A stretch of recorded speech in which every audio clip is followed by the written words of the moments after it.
స్టేజ్ని అలంకరించిన inspector LB Nagar Vinod Kumar గారికి, detective inspector Nagarjuna Reddy గారికి, ఇతర అధికారులకు, స్టేజ్ కింద ఉన్న అధికారులకు, ఇతర సిబ్బందికి మరియు మండప నిర్వాహకులకు, ఇక్కడికి విచ్చేసిన మీ అందరికీ నా నమస్కారాలు. ప్రతి సంవత్సరం కూడా గణేష్ పండుగ ఎంతో ఉత్సాహభరితంగా మేము కలిసి జరుపుకుంటున్నాము.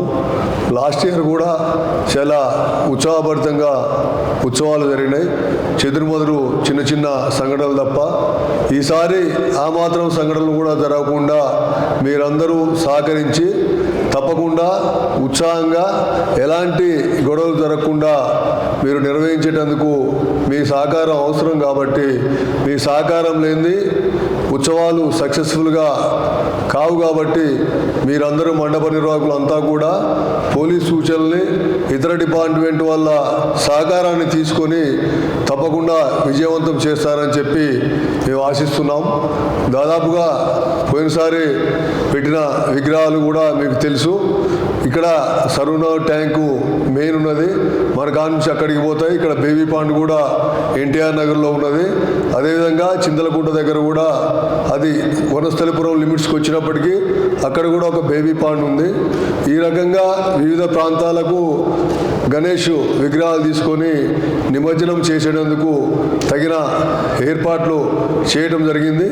ముఖ్యంగా ఈ 3 విధాలుగా మనం ఈ పండుగని వర్గీకరించవచ్చు. ఫస్ట్ గణేష్ విగ్రహాలు తీసుకొచ్చిన కాడ నుంచి మొదలు పెడితే ఆ గణేషుల్ని వాటిని మనము నిలబెట్టడము, తర్వాత ఈ పూజలు, నవరాత్రులు పూజలు చేయటము, తర్వాత ఇమ్మర్షన్ రోజు. ముఖ్యంగా గణేష్ విగ్రహాలు తెచ్చేటప్పుడు ఆ రూట్ మీరు పెద్ద పెద్ద విగ్రహాలు తెచ్చినట్టయితే లాస్ట్ టైము ఒక 2-3 చోట్ల విగ్రహాలకు ఇబ్బంది అయింది. మెయిన్ కూడా ఆడ ఏదైతే మెట్రో రైల్ స్టేషన్ ఉందో అక్కడ కూడా ఇబ్బంది అయ్యి చాలా ట్రాఫిక్ కూడా జామ్ కావడం జరిగింది. అందుకోసం మీరు పెద్ద విగ్రహాలు సాధ్యమైనంత వరకు మీ రూట్లో పోయే విధంగా ఉండేటట్టు విగ్రహాలు చూజ్ చేసుకొని తెచ్చినట్టయితే మీ డీసీఎం హైటు, టస్కర్ హైటు, ఆ విగ్రహం హైట్ కూడా చూసుకొని తీసుకొచ్చినట్టయితే ఇలాంటి ఇబ్బంది రాదు. కాబట్టి మీరు తప్పకుండా ఆ రకంగా ముందే సెలెక్ట్ చేసుకున్నట్టయితే ఎలాంటి ఇబ్బంది ఉండదు. అంతేకాకుండా ఇక ఏదైతే మేము ఈరోజు వేరే డిపార్ట్మెంట్ రానప్పటికీ వివిధ మీటింగులు కూడా చాలా చోట్ల డివిజన్లో పెట్టడం జరిగింది. వాళ్ళందరికీ కూడా డిపార్ట్మెంట్ వాళ్ళకు కూడా మేము కొన్ని సూచనలు కూడా చేసినాం.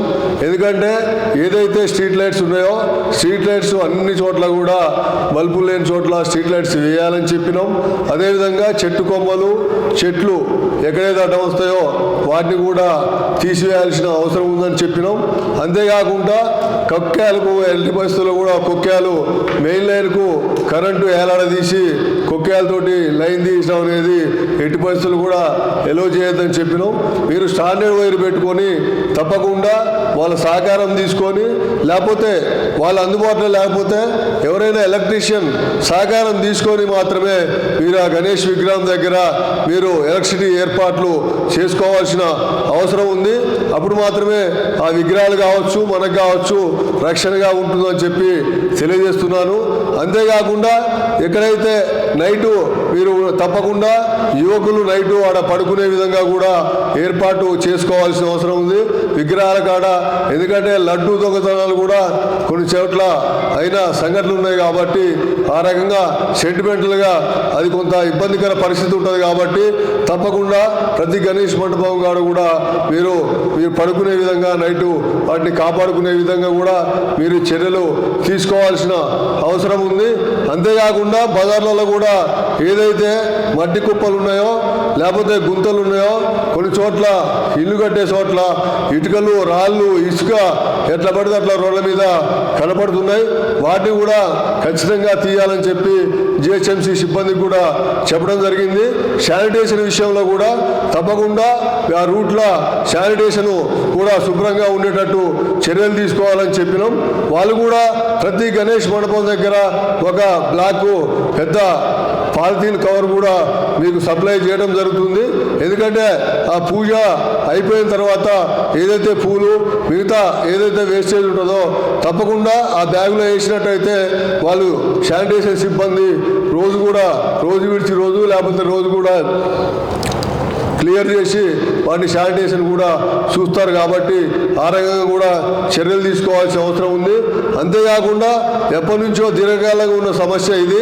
ట్రాన్స్ఫార్మర్లు ఓపెన్గా ఉంటాయి, మీ అందరికీ తెలుసు. బజార్లలో అంత పోయి ఆడపోయి యూరిన్ పాస్ చేయడం, లేకపోతే ఆడ జంతువులు పోవటం, ఆడ కొన్ని షాక్ వచ్చి ఎర్తొచ్చి కూడా చనిపోయిన సంఘటనలు ఉన్నాయి. ఈ మధ్య కూడా అది మిర్యాలగూడలో సమ్వేర్ ఎక్కడ ఒక ఇన్సిడెంట్ కూడా అయింది. కాబట్టి ఈ గణేష్ అప్పుడు ఎక్కడైతే ఓపెన్ ట్రాన్స్ఫార్మర్స్ ఉన్నాయో తప్పకుండా ఫెన్సింగ్ చేసే విధంగా చర్యలు తీసుకోవాలని చెప్పి కూడా వాళ్ళకు మేము రిక్వెస్ట్ చేయడం జరిగింది. జిహెచ్ఎంసీ వాళ్ళకు తప్పకుండా వాళ్ళు చర్యలు తీసుకుంటారని చెప్పి మేము ఆశిస్తున్నాం. అంతేకాకుండా కెమెరాలు చాలా వరకు రూట్లో కెమెరాలు కూడా పెట్టించే ఏర్పాటు చేస్తున్నాం జిహెచ్ఎంసీ ద్వారా. మేము కూడా కొన్ని కెమెరాలను పెడుతున్నాం. అదేవిధంగా మీరు కూడా మండప నిర్వాహకులు అట్లీస్ట్ పెద్ద గణేష్ ఉన్న కాడనైనా మీకు అవి రెంట్కు దొరుకుతాయి. బహుశా పెద్దగా దానికి ఖర్చు కూడా అంత ఎక్కువ కాదు. ఇప్పుడు లక్షల రూపాయలు ఖర్చు పెట్టి మీరు ఉత్సవాలు చేస్తున్నప్పుడు మన రక్షణగా కెమెరాలు పెట్టడం అనేది పెద్ద ఖర్చుకు కూడుతున్న ఏం కాదు, రెండు కూడా దొరుకుతాయి. కాబట్టి అదొకసారి ఆలోచన చేసి సాధ్యమైనంత వరకు కెమెరాలు కూడా మండపాల దగ్గర పెట్టే విధంగా చర్యలు తీసుకోవాలని చెప్పి ఈ సందర్భంగా విజ్ఞప్తి చేస్తున్నాను. అంతేవిధంగా బెల్ట్ షాపులు ఎందుకంటే ఈ ఉత్సాహంతో యువకులు ఇప్పుడు అంతా ఏదో తాగుడుకు బాగా అలవాటయ్యి అదొక ఫ్యాషన్ లెక్క యువత భావిస్తున్నారు. ఈ అసలు ఉత్సవాలు జరిగేటప్పుడు ఈ నవరాత్రులప్పుడు తాగడం కూడా ఒక రకంగా తప్పే అది.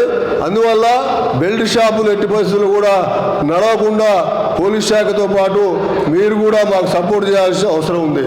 ఎక్కడైతే బెల్ట్ షాపులు నడుస్తాయో మీ అందరికీ తెలుసు. మీ విషయాలు మేము సీక్రెట్గా ఉంచుతాం. తప్పకుండా మీరు మాకు ఇన్ఫర్మేషన్ ఇవ్వండి. ఒకవేళ కింది స్థాయిలో అది ఇన్ఫర్మేషన్ ఇస్తే పని కాలేదంటే ఇన్స్పెక్టర్కి ఇవ్వండి. ఇన్స్పెక్టర్ కూడా కాకపోతే ఏసీపీకి చెప్పండి. ఏసీపీ కాకపోతే డీసీపీకి కూడా ఇన్ఫార్మ్ చేయండి. ఎవరికైనా తప్పకుండా ఇన్ఫార్మ్ చేసి మీరు బోవాటానికి పోకుండా తప్పకుండా మీ కాలనీలలో బెల్ట్ షాపులు నిర్మూలించే విధంగా మీరందరూ ఎట్టి పరిస్థితులు కూడా సహకరించాలని చెప్పి ఈ సందర్భంగా మనవి చేస్తున్నాను. ఎందుకంటే ఈ గొడవలకు కారణం మెయిన్ బెల్ట్ షాపులే. ఊరేగింపులో పోవటం, అటుపోయి ఒక పెగ్గేసుకొని రావటం, ఇక్కడ ఎగరటం, గోల చేయటం, కొట్టుకోవటం, ఇవే మేము చూస్తున్నాం. అందుకోసం ఎట్టి పరిస్థితులు కూడా అవి జరగొద్దు. ఈసారి కనుక అట్లా జరిగితే తప్పకుండా గట్టి సెక్షన్లు పెడతాం. తర్వాత అంత గణేష్ అయిపోయినాక తర్వాత చూస్తాం, జ్యుడిషియల్ రిమాండ్కు పంపించడం జరుగుతుంది. కావున ఆ విషయంలో కూడా మీరు జాగ్రత్తగా ఉండాలని చెప్పి ఈ సందర్భంగా విజ్ఞప్తి చేస్తున్నారు. ఈ డీజేలు కూడా చెప్పడం జరిగింది. ఎట్టి పరిస్థితుల్లో కూడా సిపి సార్ ఆదేశాల ప్రకారం, రాష్ట్ర ప్రభుత్వం ఆదేశాల ప్రకారం కూడా డీజేలు నిషేధించడం జరిగింది. తప్పకుండా సిపి సార్ కూడా ఎట్టి పరిస్థితుల్లో డీజేలు నడవద్దని చెప్పి ఆదేశించడం జరిగింది. తప్పకుండా ఒక్క డీజే కూడా నడిచే సమస్య లేదు. అందులో భాగంగా ఆల్రెడీ కేసులు కూడా పెడుతున్నాం. కాబట్టి మీరందరూ కూడా దాని బదులు సాంప్రదాయ నృత్యాలు మంచిగా ఏం నృత్యాలు ఇవన్నీ సాంప్రదాయ నృత్యాలంటే లలిత కళలు, జానపద కళలు, ఇలాంటి మన పాటలు పాడేవాళ్ళు, ఫోక్ డ్యాన్సులు, ఫోక్ సాంగ్స్, వీళ్ళంతా తప్పెడగుండ్లు, కోలాటము, వీళ్ళందరినీ పట్టుకొని కళాకారులు ఏదైతే మరిగిపోతున్నా వెనకబడుతున్న కళలు ఉన్నాయో ఆ కళాకారుని గుర్తించి అలాంటి వాళ్ళని గుర్తించి మీరు వెలుగులోకి తీసుకురావాల్సిన అవసరం ఉంది. వాళ్ళకు కూడా మీరు ఉపాధి కల్పించినట్టు అవుతుంది. కాబట్టి అసలు మన డీజేలు మన సంస్కృతే కాదు. కాబట్టి మీరు డీజేల వైపు మళ్ళకుండా గణేష్ ఉత్సవ సమితి కూడా డీజేల విషయంలో మేము కూడా డీజేల్ని నిషేధించినాం. మేము కూడా ఎంటర్టైన్ చేయమని వాళ్ళు గట్టిగా కూడా చెప్పడం జరిగింది. కావున మీరందరూ సుశిక్తంగా చాలా మంచి యువకులని భావిస్తున్నాను. మీరు డీజేల కోసం ఎవరితోటి ఫైట్ చేయొద్దు. డీజేల కోసం మీరు ఆ టైంలో పోలీసు వాళ్ళు మేము 100 మంది ఉన్నాం, 200 మంది ఉన్నాం, పోలీసు వాళ్ళు ఏం చేస్తారు 2-3 ఉంటే అని చెప్పి అనుకుంటే అది మీ భ్రమ. తర్వాత కూడా ఎవరు నిర్వాహకులు, ఎవరు డీజే ఓనర్లు ఏం చేస్తున్నారు అన్నీ కెమెరాల ద్వారా ఫోటోలు ఉంటాయి, వీడియోలు ఉంటాయి. తప్పకుండా అప్పుడు వదిలిపెట్టినా తెల్లారి మర్నాడు దాని వ్యవహారం కనిపిస్తుంది. ఎందుకంటే అట్లా ఎప్పుడూ అనుకోకండి దయచేసి. అంటే ఇది వేరే రకంగా చెప్పట్లేదు, మిమ్మల్ని ఎడ్యుకేట్ చేయాలి, మిమ్మల్ని అవేర్నెస్ తీసుకురావడం కోసం మాత్రమే చెప్తున్నాం. కాబట్టి దయచేసి మీరందరూ ఆలోచించండి, ఈ విషయాన్ని మీరు తప్పకుండా సహకరించండి. డీజే రహిత ఊరేగింపులు మనం కొనసాగించి పర్యావరణ రహిత మనం ఈ బ్యాండ్స్ని వాటిని కూడా మనం ముందుకు తీసుకొచ్చి తప్పకుండా నిమజ్జనము మనం ఘనంగా చేసుకుందామని చెప్పి ఈ సందర్భంగా విజ్ఞప్తి చేస్తున్నాను. అదే ఇక మీరు ట్యాంకుల కాడ ప్రతి చోట కూడా క్రేన్స్ ఉంటాయి. అంతేకాకుండా ఏదైతే 6వ తారీఖు అంటున్నారో లాస్ట్ రోజు అదే రోజు అన్నీ కూడా చేసినట్టయితే బాగుంటుంది. ఎందుకంటే కొంతమంది 13 రోజులు చేస్తారు, ఇంకొంతమంది 15 రోజులు అంటారు, ఇంకొంతమంది 18 రోజులు. ఎవరు ఇష్టం వచ్చినట్టు వాళ్ళు క్రమశిక్షణ లేకుండా చేయడం వల్ల అక్కడ క్రేన్లు కూడా ఉండవు. ఆ క్రేన్ లేకుండా పోయి ఆ విగ్రహాలు వేయడానికి పోయి అల్లవి దిగితే ఇబ్బందికర పరిస్థితి ఉంటుంది. కాబట్టి ఆ విషయాన్ని కూడా మీరంతా దయచేసి ఆలోచించి తగిన విధంగా స్పందించాల్సిన అవసరం ఉందని చెప్పి ఈ సందర్భంగా మనవి చేస్తున్నాం. అంతేకాకుండా మీకు ఏదైతే ప్రతిరోజు కూడా మేము క్లస్టర్ వైజ్గా ఏర్పాటు చేయడం జరిగింది. ఒక 6 నుంచి 8 విగ్రహాలకు ఒక కానిస్టేబుల్ పర్యవేక్షించే విధంగా ఆ బాధ్యతని కానిస్టేబుల్కు ఒప్పచెప్పడం జరిగింది. అతను ఎప్పుడు నిరంతరము మీ ఆ 6 విగ్రహాల చుట్టూ తిరుగుతూ మీకేమైనా సమస్యలు ఉంటే ఒక లా అండ్ ఆర్డరే కాదు, కరెంటు ఉండనివ్వండి, వాటర్ సమస్య ఉండనివ్వండి, లేకపోతే డ్రైనేజ్ సమస్య ఉన్నా, ఇంకేదన్నా ఉన్నా, శానిటేషన్ ఉన్నా తప్పకుండా ఆయన దృష్టి తీసుకొస్తే అతను మా అధికారుల దృష్టికి తీసుకొని రావడం, లేకపోతే అతను డైరెక్ట్గా కాంటాక్ట్ చేయడం జరిగి అది పరిశీలించడానికి కూడా ప్రయత్నం చేస్తాం. మీకు అందరూ అధికారుల నెంబర్లతో కూడిన బుక్లెట్ కూడా ప్రతి మండప నిర్వహణకి సప్లై చేయడం జరుగుతుంది.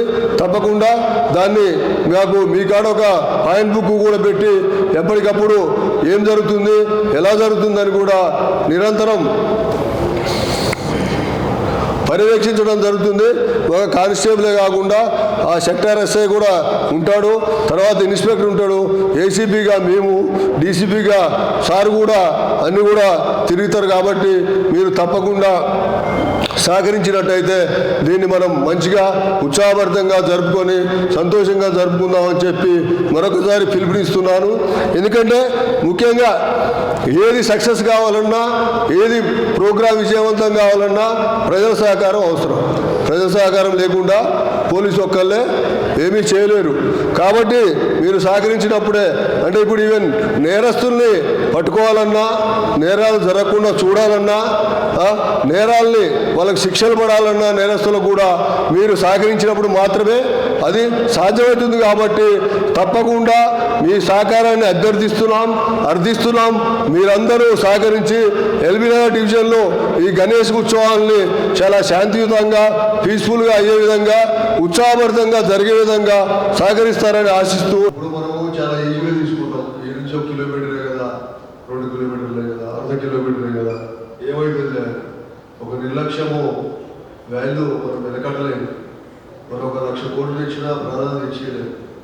ప్రాణం విలువ చాలా అది, అంటే మనిషి జీవితం చాలా ఉన్నతమైంది. మీరు ఏమనుకుంటారో కానీ మనకి ఎన్ని అవకాశాలు మంచిగా ఇచ్చి మనం ఎంత ఆనందాన్ని ఎన్ని రకాలుగా అనుభవిస్తున్నాం. ఇది మొదట మనం వస్తుందా జీవితం? 1 లక్ష కోట్లు పెడితే వస్తుందా? రాదు కదా. మన జీవితాన్ని మనమే కాపాడుకోవాల్సిన అవసరం ఉంది. మనమే జాగ్రత్తలు తీసుకోవాలి. దానికి ఏమి చిన్నపాటి జాగ్రత్తలతోటి మనం 2 నూరేళ్ళు సాధ్యమైనంత ఎక్కువ రోజులు బతకడానికి అవకాశం ఉంది.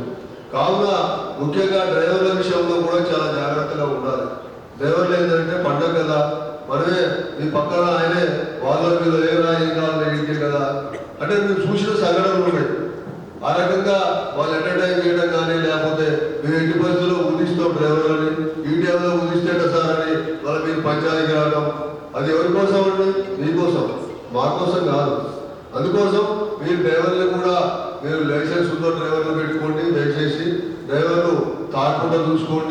తాగితే మీకు కూడా అర్థమవుతుంది, వాసన వస్తుంది, పైతే పెట్టాల్సిన పని లేదు. అది కూడా చాలా ఇంపార్టెంట్ పాయింట్, అది మీరు గమనించాలి.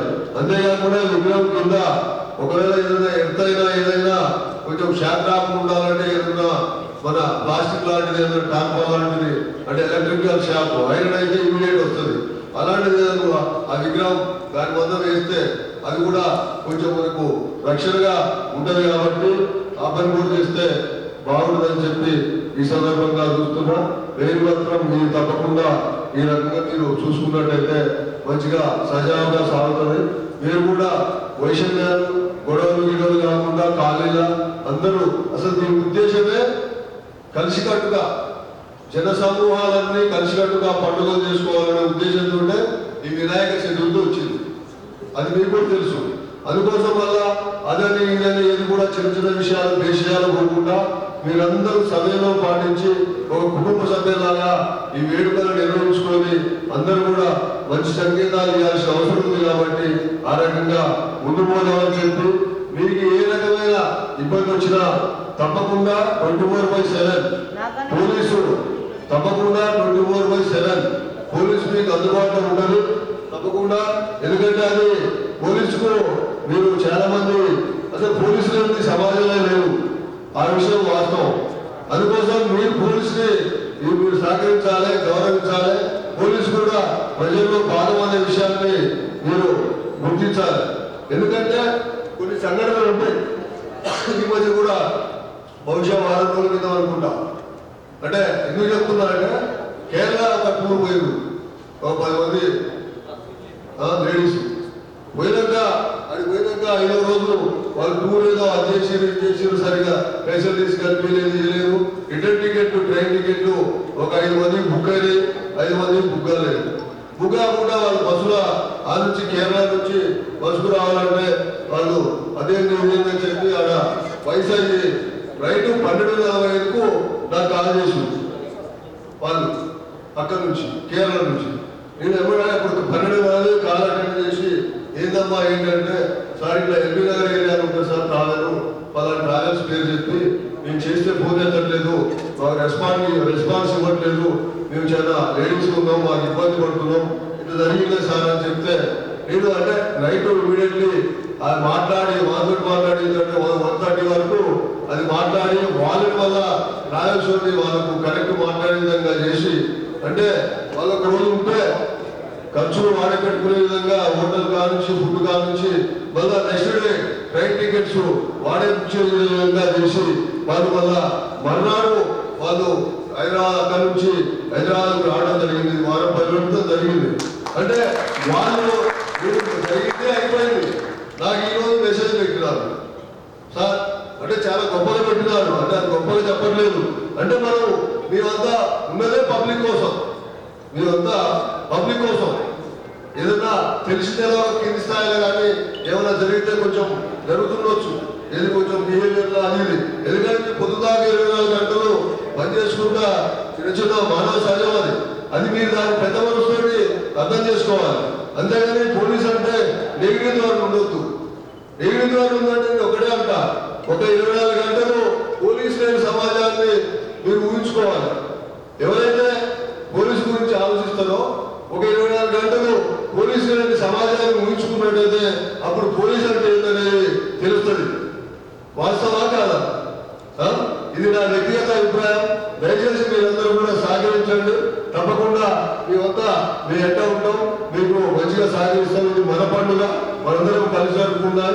ఇందుకు మీరందరూ ఇక్కడికి వచ్చి మీ అమూల్యమైన సమయాన్ని ఇచ్చి మా అమూల్యమైన సందేశాలు విన్నందుకు మరొకసారి ధన్యవాదాలు.